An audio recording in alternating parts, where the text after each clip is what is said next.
तो आने वाले जो युग में जो और मनुष्य आएंगे हम लोगों के बाद, उन तक गंगा मैया प्रवाहित होती रहेगी कलयुग के तृतीय चरण तक।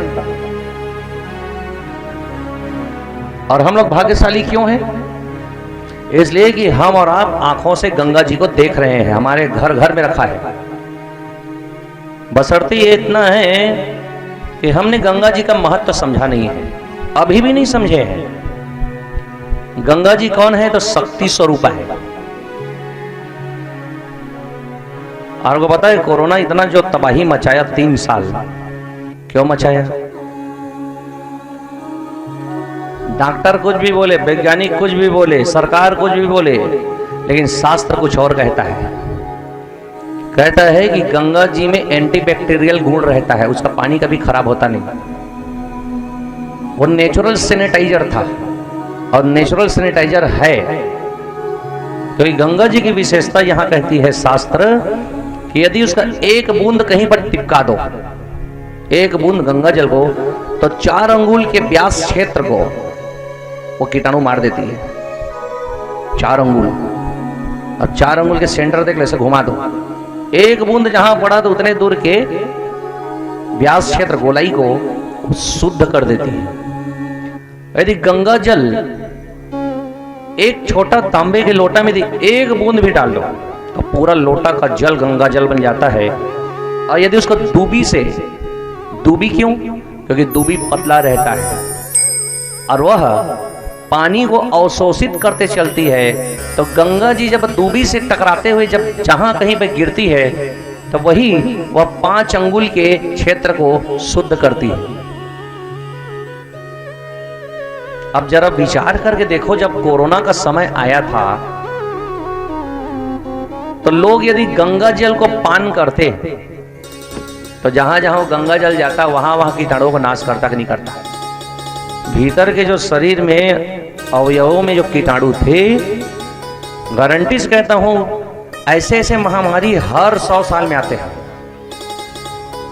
लेकिन हम लोग क्या किए हैं?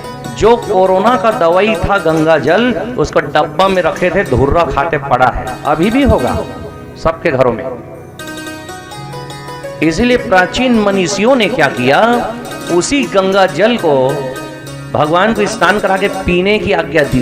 पियो, अरे पूजा के बहाने पियो।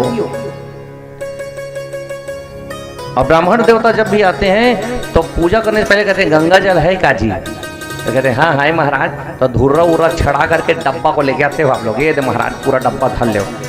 हाँ, और कोई काम तो जानते नहीं, बस सत्यनारायण कथा हुई छिड़क दे।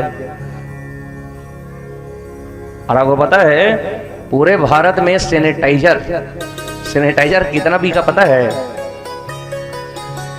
एक रिसर्च में आया कि कम से कम 16.5 लाख करोड़ रुपए का सैनिटाइजर का व्यापार हुआ। 16.5 लाख करोड़, बाप रे। और उसको पैसा को भर दो तो कम से कम ये मंच तो वहां तक छू देवे। अब जो गंगा जल हमको फ्री में मिल रहा है, फ्री तो है, डब्बा में पड़ा है तो।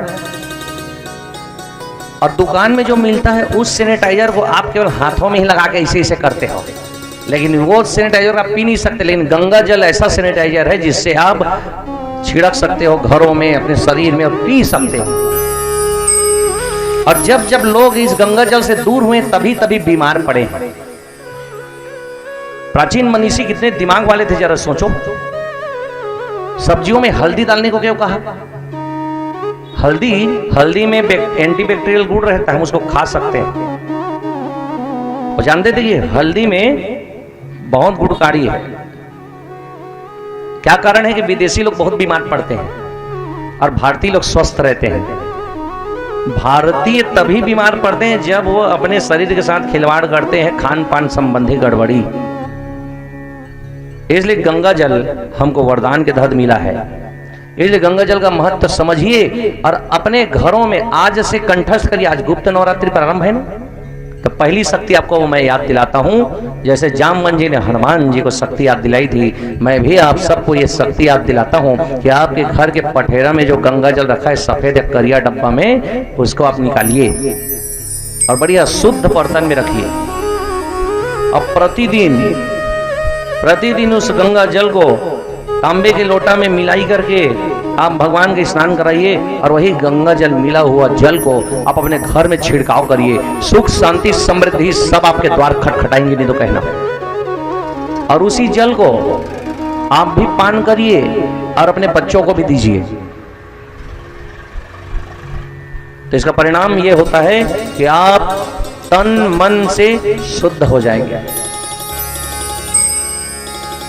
अब कल की कथा में हमने ये सुना कि गंगा जी नहीं आ रही थी और जानती थी कि जो चीज नजदीक में रहता है उसका कदर नहीं होता है। हुआ ना, सही बात। इसलिए गंगा जल का महत्व समझिए। गंगा जल साधारण नहीं है। अजी जो जल 10-10, 20-20 साल तक नहीं खराब होता, और सोचो जरा कितना शुद्ध है। और कोई जल तभी खराब होता है ना जब उसमें कीटाणु पनपता है, उसमें कीटाणु पनप ही नहीं सकता।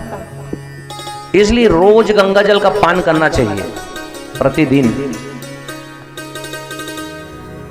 और यदि गंगा जल में आप यदि एक पत्ता तुलसी का जैसी छोड़ देते तो उसकी शक्ति 1000 गुना हो जाती है। 1000 गुना, 1000 गुना। क्योंकि इनमें भी बहुत से गुण हैं और ये सब हमारे लिए, हम मनुष्यों के लिए वरदान में मिला है। ये तुलसी मैया, ये गंगा जी।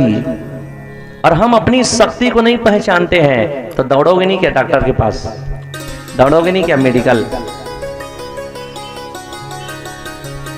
गौर करें। तो आज नवरात्रि के प्रथम दिवस, गुप्त नवरात्रि के आज प्रथम दिवस, पहली शक्ति आपकी है आपके घर में ही जो गंगा जल है उसको जाकर के पहले प्रणाम करना और क्षमा मांगना कि हे गंगा मैया, हम आपकी महत्ता को समझ नहीं पाए, आप किनारे में सामान की तरफ पड़ी रही। अब हम आपका प्रतिदिन प्रयोग करेंगे और अपने मानव जीवन को धन्य बनाएंगे और आपके आशीर्वाद से हम दीर्घायु बनेंगे। दीर्घायु, दीर्घायु भव। ये अकाल मृत्यु को काटती है, गंगा जी का ये फल है, अकाल मृत्यु को काटती है।